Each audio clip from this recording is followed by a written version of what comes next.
കശ്മീർ വിഷയത്തിൽ വലിയ വിടുവായിത്തരമാണ് പാർലമെന്റിനകത്ത് BJPയുടെ നേതാക്കന്മാർ വിട്ടുകൊണ്ടിരിക്കുന്നുള്ളത്. അത് കേട്ട് മിണ്ടാതിരിക്കാൻ ഉവൈസി തയ്യാറായുമില്ല. നല്ല 3 കലക്കൻ ചോദ്യങ്ങൾ അമിത്ഷയോട് ഉവൈസി അങ്ങ് ചോദിച്ചു.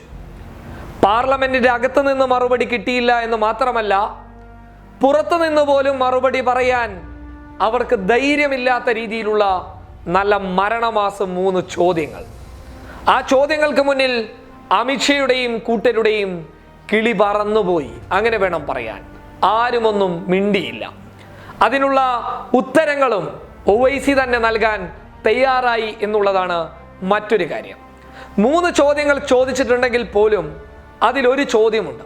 ആ ചോദ്യം നിലവിലെ സംഭവവുമായി ബന്ധപ്പെട്ടിട്ടുള്ള ഒരു ചോദ്യമാണ്. നമുക്കതിലേക്ക് കടന്നു വരുന്നതിന് മുൻപ് ഹൈദരാബാദിൽ നിന്നുള്ള MP ആയിട്ടുള്ള അസദുദ്ദീൻ ഒവൈസി ഒരുപാട് വിമർശനങ്ങൾക്ക് വഴിവെച്ചിട്ടുണ്ടെങ്കിൽ പോലും ചില സമയങ്ങളിൽ അദ്ദേഹം അവതരിപ്പിക്കുന്ന കാര്യങ്ങൾ വസ്തുതാപരമായിട്ടുള്ള തെളിവുകളുടെ അടിസ്ഥാനത്തിലായിരിക്കും. അതുകൊണ്ട് തന്നെ ഭരണപക്ഷത്തിന് ആ കാര്യങ്ങളെ പ്രതിരോധിക്കുക എന്ന് പറയുന്നത് അവർക്ക് വലിയ പ്രയാസമുള്ള കാര്യമായിരിക്കും. പലപ്പോഴും ഒവൈസിയുടെ ചോദ്യത്തിന് നിശബ്ദതയാണ് ഭരണപക്ഷത്തിന്റെ ഭാഗത്തു നിന്നുണ്ടാകുന്ന മറുപടി. അതിൽ യാതൊരു സംശയവുമില്ല. ആ 3 ചോദ്യങ്ങളിൽ ഒരു ചോദ്യം ഇതായിരുന്നു: കശ്മീരിൽ ഒരുപാട് കാലങ്ങൾക്ക് ശേഷം ഒരു ആഭ്യന്തരമന്ത്രി കടന്നു പോകുമ്പോൾ അവിടെ പ്രതിഷേധങ്ങൾ ഉണ്ടാകുന്നില്ല, പ്രകടനങ്ങൾ ഉണ്ടാകുന്നില്ല, വിഘടനവാദ സ്വരങ്ങൾ ഉണ്ടാകുന്നില്ല. ഒന്നുമില്ലാതെ സമാധാനപരമായി അമിത്ഷാ കശ്മീരിൽ എത്തുന്നു എന്നുള്ള രീതിയിൽ വലിയ വാർത്ത പരക്കുന്നു. അത് BJPക്ക് വലിയ ക്രെഡിറ്റ് ആകുന്നു. ഉവൈസിയുടെ ചോദ്യമെത്തി. ഉവൈസി ചോദിച്ചത് ഇങ്ങനെയാണ്: ഏത് രീതിയിലുള്ള സമാധാനമാണ് നിങ്ങൾ കശ്മീരിൽ ആഗ്രഹിക്കുന്നുള്ളത്? ശ്മശാനമുഖതയുള്ള സമാധാനമാണ്. ശ്മശാനമുഖത എന്ന് പറയുമ്പോൾ നിശ്ചലമായിട്ടുള്ള, ആരുമൊന്നും മിണ്ടാതിരിക്കുന്ന ഒരു സമാധാനമാണോ നിങ്ങൾ ആഗ്രഹിക്കുന്നത്? അല്ലെങ്കിൽ മനസ്സും ഇണങ്ങിയിരിക്കുന്ന സ്നേഹത്തിൻ്റെ ആ ഒരു സമാധാനമാണോ നിങ്ങൾ ആഗ്രഹിക്കുന്നത്? അത് പറയാനുള്ള വ്യക്തമായ കാരണവുമുണ്ട്.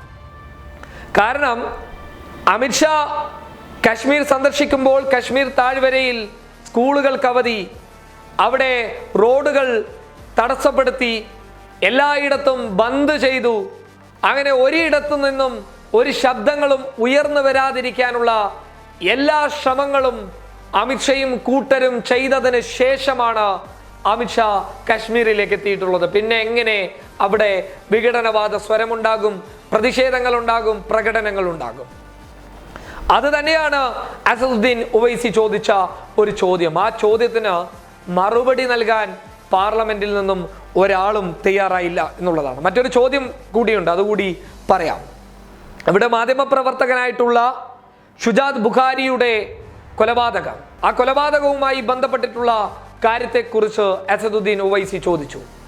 അപ്പോൾ മറുപടി പറയാൻ അവരാരും തയ്യാറായില്ല. എന്ത് നടപടിയാണ് ആ വിഷയത്തിൽ കൈക്കൊണ്ടത്? ആരായിരുന്നു കൊലപാതകത്തിന് പിന്നിലുണ്ടായിരുന്നത് എന്ന് ചോദിച്ചപ്പോൾ ആരും ഒന്നും മിണ്ടാൻ തയ്യാറായില്ല. ഉടൻ തന്നെ ഒവൈസിയുടെ നല്ല കലക്കൻ മറുപടി എത്തി. നിങ്ങൾ പറയുമായിരിക്കും, ബുഖാരിയെ കൊന്ന ആ തീവ്രവാദികളെ ഞങ്ങൾ വെടിവെച്ചു കൊന്നു എന്നുള്ളത്. അതിലൂടെ പ്രശ്നം അവസാനിക്കുമോ? ഒരിക്കലുമില്ല. തീവ്രവാദിയെ കൊല്ലാനുള്ള കാരണം എന്താണ്? എന്തുകൊണ്ടാണ് ബുഖാരിയെ കൊന്നത്? അതിൻ്റെ കാരണങ്ങളെ അന്വേഷിച്ച് നിങ്ങൾ പോവുകയുമില്ല. ഇങ്ങനെ മരണമാസ ചോദ്യങ്ങൾ മാത്രമല്ല, ആർട്ടിക്കിൾ 370 ബന്ധപ്പെട്ടിട്ടുള്ള ചോദ്യങ്ങൾ കൂടി കടന്നു വന്നപ്പോൾ പാർലമെന്റിനകത്ത് ഭരണപക്ഷത്തിന്റെ ഭാഗത്ത് നിന്ന് വലിയ നിശബ്ദതയായിരുന്നു മറുപടിയായി ലഭിച്ചത്.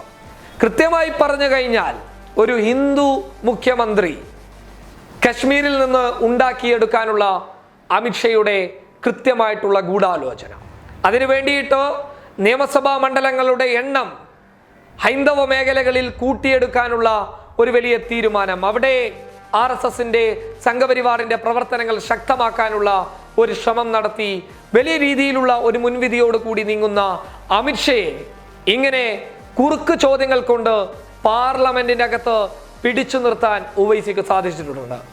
അതിനുള്ള ഒരു മറുപടി പറയാൻ ഇതുവരെ അവരാരും തയ്യാറായിട്ടില്ല.